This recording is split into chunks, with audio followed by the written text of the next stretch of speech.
Welcome back to Atomic News, monitoring global chaos so you don't have to.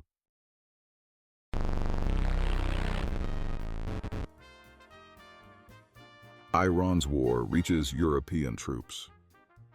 The war around Iran is no longer just an American, Israeli, or Gulf story. It is now hitting European troops directly.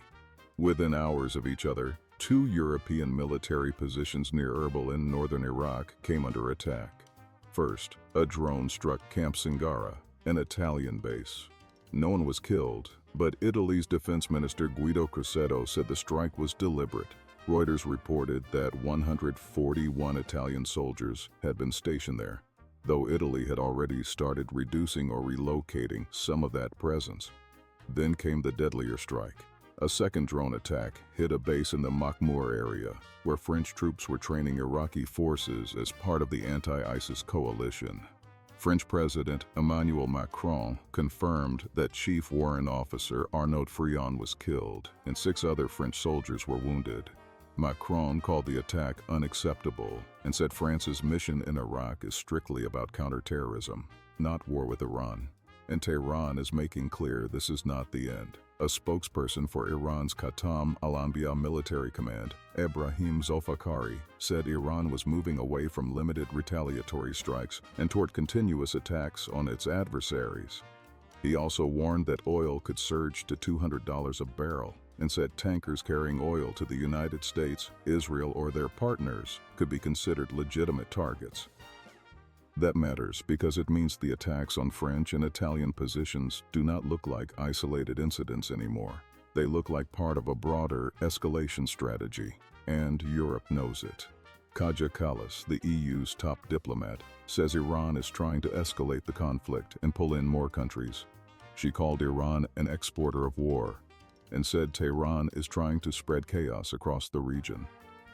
Ursula von der Leyen has taken a similar line, saying the only lasting solution is diplomatic, while also insisting Iran must stop its nuclear and ballistic programs and end its destabilizing actions in the region.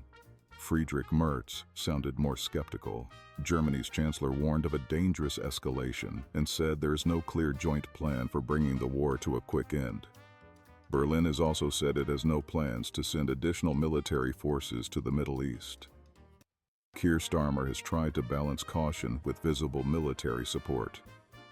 Britain did not join the initial offensive action against Iran, but Starmer says the UK has reinforced its defensive posture across the region. London has sent additional Typhoon jets to Qatar, Wildcat helicopters to Cyprus, and HMS Dragon to the Mediterranean, while also allowing U.S. use of British bases for defensive operations against Iranian missiles. Giorgia Meloni has been even more direct. In her words, "We are not at war, and we do not want to enter a war." At the same time, Italy is considering further support for regional defense, including possible air defense aid for Gulf states, while coordinating naval moves with other European countries to protect Cyprus and Red Sea shipping. And the Polish line is cautious but clear. Foreign Minister Radosław Sikorski joined EU consultations led by Kallas, backing a diplomatic resolution, solidarity with partners hit by Iranian attacks, and the protection of EU citizens in the region. In a separate EU Gulf meeting, Poland also strongly condemned Iran's attacks on Gulf countries and supported efforts to protect maritime security and trade routes. So what can Europe actually do? Militarily, Europe can still do 3 real things. First, it can protect its own bases and troops. Britain has the most useful fixed infrastructure in the region, especially its sovereign base areas in Cyprus, plus military facilities in the Gulf. France also has major regional reach, with about 4,000 troops in the broader region and 750 personnel in the UAE alone. Second, Europe can protect shipping and sea lanes. This is where it still has real muscle. France has announced the deployment of nearly a dozen naval vessels, including the Charles de Gaulle Carrier Strike Group, to the Mediterranean, Red Sea, and potentially the Strait of Hormuz. Britain is reviewing additional Gulf deployments, and European states including Italy, Spain, France and the Netherlands have coordinated naval moves to protect Cyprus and regional navigation. Third, Europe can evacuate, deter, and buy time through diplomacy. And honestly, that is the main European strategy right now. The EU is already coordinating repatriation flights for civilians, while most European governments are working to avoid direct entry into the war. Because the ugly truth is this: Europe has enough force to defend bases, escort ships, and harden its posture. But it does not have the political unity or appetite for a direct war with Iran. So the real takeaway is simple. Europe is not preparing to invade Iran. Europe is preparing to survive the spillover. The attacks on the French and Italian positions in Iraq show that Tehran, or Tehran's proxies, now see European troops as valid targets. And Iran's own military command is openly warning that the strikes will continue. So for Europe, the mission now is not to reshape the war.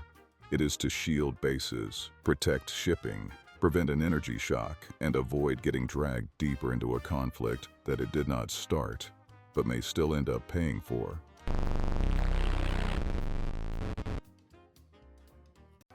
If the first question in this war is what Europe can do, the second is even bigger. What exactly does America want? Officially, Washington says this war is about stopping Iran's nuclear threat and protecting regional security. But in reality, the United States is trapped between three conflicting goals: cripple Iran's nuclear program, avoid a global oil shock, and stop this war from expanding even further. That contradiction is already visible in the oil market.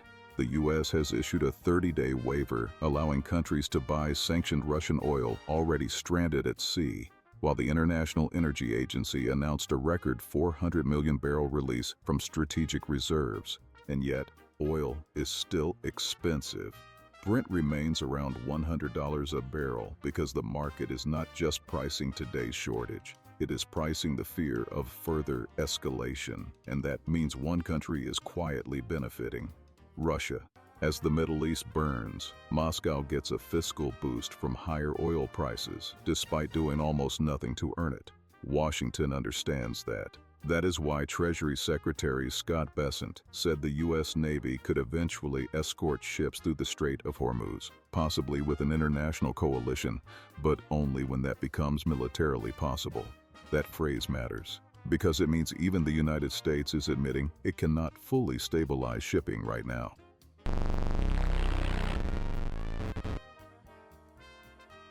But the hardest question in this war is not oil, it is uranium.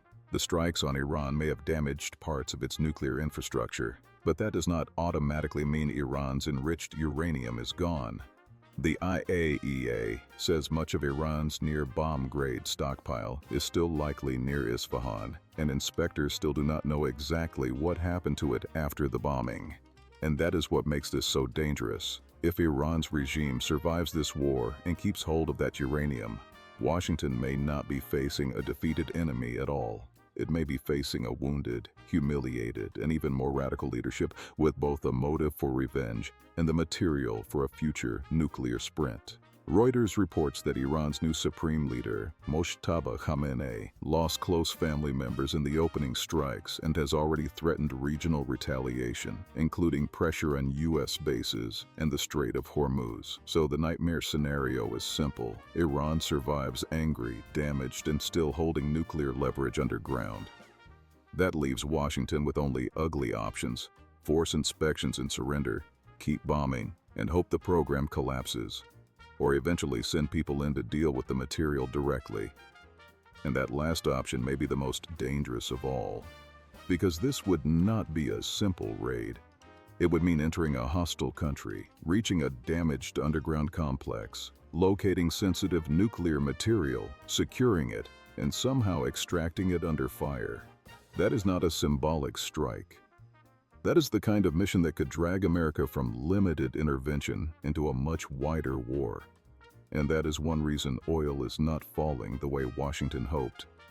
The market sees the sanctions waiver. It sees the strategic reserves. It hears promises about future escorts. but it also sees something darker, that America may be running out of easy options. So the real U.S. problem in this war is not just Iran's missiles or even the Strait of Hormuz. It is that Washington may have started a campaign that is easy to escalate, but much harder to finish. This is Professor Nuke, and this was Atomic News. Stay alert. So stay tuned for all the wondrous views. You're watching Atomic News.